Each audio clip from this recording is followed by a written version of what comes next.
സഹകരണ വകുപ്പ് സോഫ്റ്റ്വെയർ കരാർ വിവാദത്തിൽ സർക്കാരിന് തിരിച്ചടി. ടെൻഡർ നടപടികൾ ഹൈക്കോടതി സ്റ്റേ ചെയ്തു.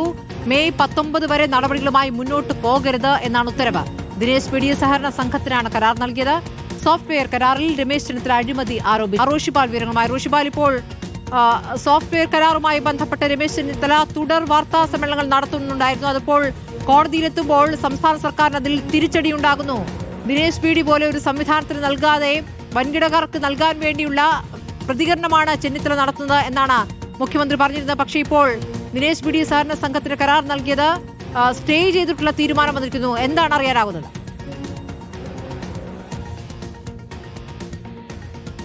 സ്മൃതി, 7 IT കമ്പനികൾ നൽകിയ ഹർജിയിലാണ് ഹൈക്കോടതി ഈ ടെൻഡർ നടപടികൾ താൽക്കാലികമായി മരവിപ്പിച്ചത്.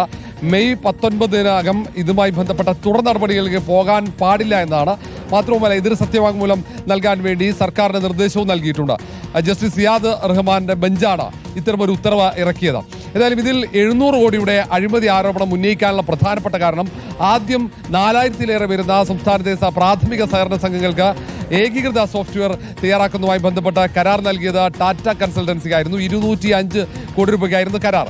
ആ കരാർ നൽകിയതിനു ശേഷം പിന്നീട് പുതിയ ഒരു ടെൻഡർ വിളിക്കുന്നു. ആ ടെൻഡറിൽ കടുത്ത ചില നിബന്ധനകൾ വെക്കുന്നു. ആ നിബന്ധനകൾ കാരണം പരിചയസമ്പത്തുള്ള പല IT കമ്പനികൾക്കും ഈ ടെൻഡറിൽ പങ്കെടുക്കാൻ കഴിഞ്ഞിട്ടില്ല എന്ന വാദമാണ് രമേശ് ചെന്നിത്തല ഉയർത്തുന്നത്. അത് CPM നിയന്ത്രണത്തിലുള്ള ദിനേശ് പി.ഡി. സർവീസ് സഹകരണ സംഘത്തിന് ഈ കരുതുന്നതിന് വേണ്ടിയാണ് ഇത്തരമൊരു നിയന്ത്രണം, ഇത്തരമൊരു നിബന്ധനകൾ ഈ ടെൻഡറിൽ ഉൾപ്പെടുത്തിയത് എന്ന ആരോപണം കൂടി ഉയർത്തുന്നു. ഏതായാലും ഇങ്ങനെ ടെൻഡർ ദിനേശ് പി.ഡി.